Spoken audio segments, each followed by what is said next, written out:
The NBA season is something every basketball fan looks forward to, whether it be witnessing the elite level talent on a nightly basis, seeing players set records that will likely never be broken, watching their favorite team in the hopes that they compete for a shot at the title, or just simply enjoying the drama of it all. That is the NBA. It's what makes it the greatest league in sports and the greatest game in sports. Not biased at all, of course, but this NBA season in particular that we are about to embark on has the potential to be unlike any we have seen before in history, and I can't wait to sit back and enjoy every minute of it. Before I get into the content, this is a brand new channel, so it would mean a great deal to me if you enjoy it to subscribe to the channel, as I will be continuing to upload NBA content all season long.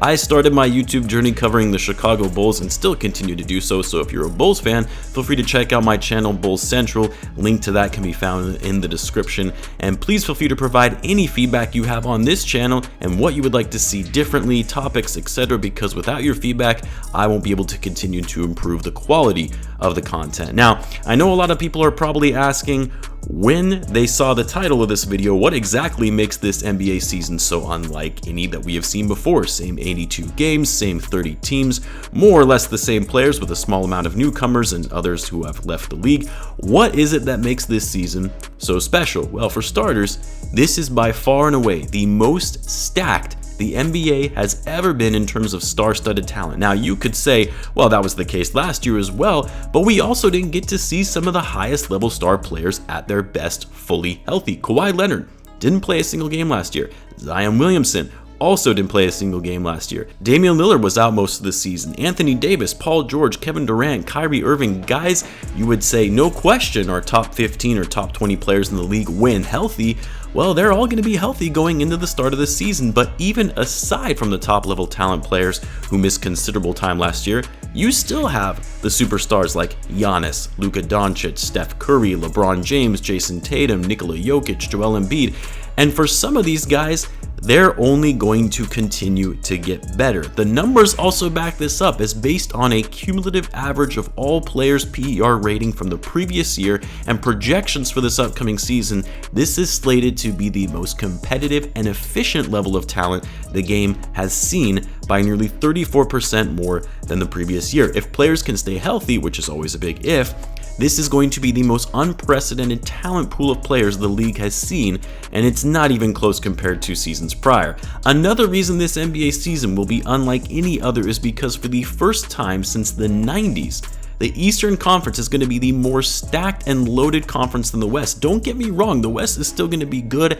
as it always has been, but for the first time in nearly 3 decades, we'll see an Eastern Conference be this competitive. Last season was good, but now you add DeJounte Murray to the Atlanta Hawks. Malcolm Brogdon joins the defending East champions. The Cavs are acquiring Donovan Mitchell. Of course, don't forget the Milwaukee Bucks have already arguably the best player in the league in Giannis Antetokounmpo. The Sixers have a top 5 player in the league in Joel Embiid, and that's to go along with another superstar in James Harden, who claims that he's lost 100 pounds in the offseason. The Miami Heat, always a good team and show out competing at a high level. The Nets, for all the drama over the offseason, and even though I still think that this is going to be a train wreck of a team, they still have one of the best players in the game of basketball in Kevin Durant, one of the best ball handlers and scorers in the game in Kyrie Irving. And don't forget, they also have Ben Simmons, who is one of the best defenders and playmakers in the league. Yes, you rag on his shooting all you want, but he's still an all-star, an all-defensive team player just 2 years ago. He's not a scrub. And of course, don't forget, my Chicago Bulls, who when healthy, are also one of the top teams in the Eastern Conference with the likes of DeMar DeRozan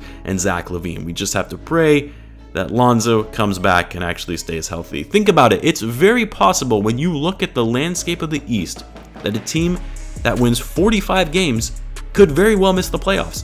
The Hawks got better. The Cavs got better. They were the 8th and the 9th seed in the East last year. And it's not like any of the teams who finished in front of them got worse. So yes, for the first time since my childhood, it will be great to see the East be this competitive again. On the other side of the token, when talking about how competitive teams are going to be this season, there is also the opposite on how competitive teams are going to try to be bad this upcoming season, with arguably the greatest prospect since LeBron James entering the 2023 draft in Victor Wembanyama. The freak athlete out of France, 18 years old, standing 7'3", 7'4". He's been compared to having Kristaps Porzingis-like offense, Rudy Gobert-like defense, and Nikola Jokic-level court vision and passing. This is absolutely insane. Victor is being touted as a draft pick of the decade, not just the presumptive #1 pick for this upcoming draft. Teams like the Jazz, Spurs, Magic, Thunder, Rockets, Pacers are all going to be doing their absolute highest level tank jobs the game has ever seen, much more than we saw in the tank for Zion season, tank for Wiggins season, yes, that was a thing, or potentially taking for Anthony Davis. You're going to see the front offices of these teams doing their best to sabotage the season in a very non-obvious way, of course. Then, of course, the big one. Something that I personally never thought was going to happen, a record that was never going to be broken because the figure was just so insane. But this season, barring any health setbacks, we will witness LeBron James pass Kareem Abdul-Jabbar on the all-time scoring list. Now, some will say, so what? An individual record that has no bearing on the success of his season?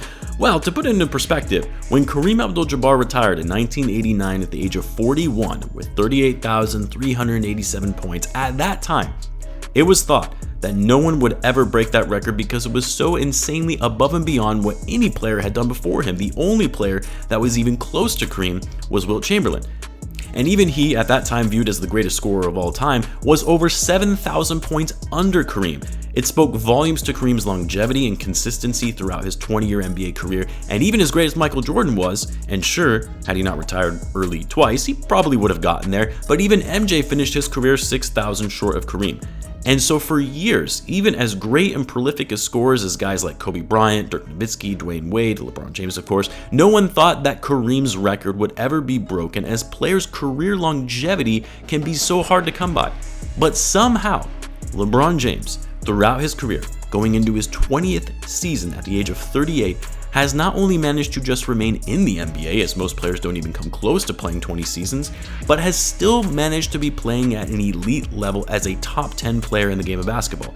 And we will witness him break Kareem's record, a record that was thought to never be broken, and likely set a record by the time his career is over that will truly never be broken. Love him or hate him, but you are truly witnessing greatness in what we're seeing from LeBron James. Aside from LeBron setting the all-time scoring record, we get to see Steph add even further to his all-time three-point shooting record. We get to see Steph and LeBron fight for a shot at winning their 5th championship, although I would say LeBron's chances of winning his 5th title this season are slim to none based on the way that their roster looks. And then finally, this may possibly be the most drama-filled season the NBA will ever experience. Between the toxic Hollywood drama offseason the Brooklyn Nets went through, where you had Kyrie initially looking like he was going to be requesting a trade, to opting into his contract because no one wanted him, to then Kevin Durant requesting a trade and eventually making an ultimatum that it was either him or Steve Nash as the coach, to then the Nets realizing that his trade value maybe wasn't as high as they would like it to be, agreeing to put their differences aside and keeping this team as is.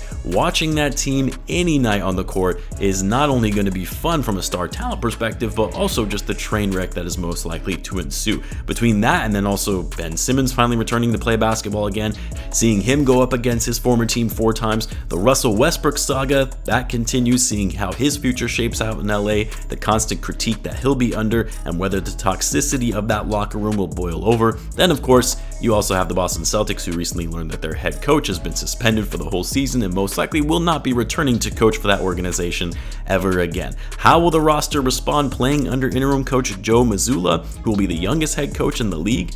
How will that impact their team chemistry and mental state going into the season after just going to the finals the year prior?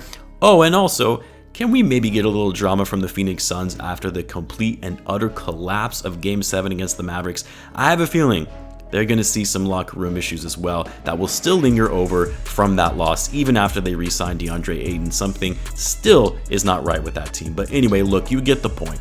It's going to be an insane NBA season with all the storylines, the competition, the talent level, the drama. I'm here for all of it. I absolutely cannot wait. Let me know in the comments what you guys are looking forward to most this NBA season. And again, be sure to subscribe, and I will see you guys in the next one.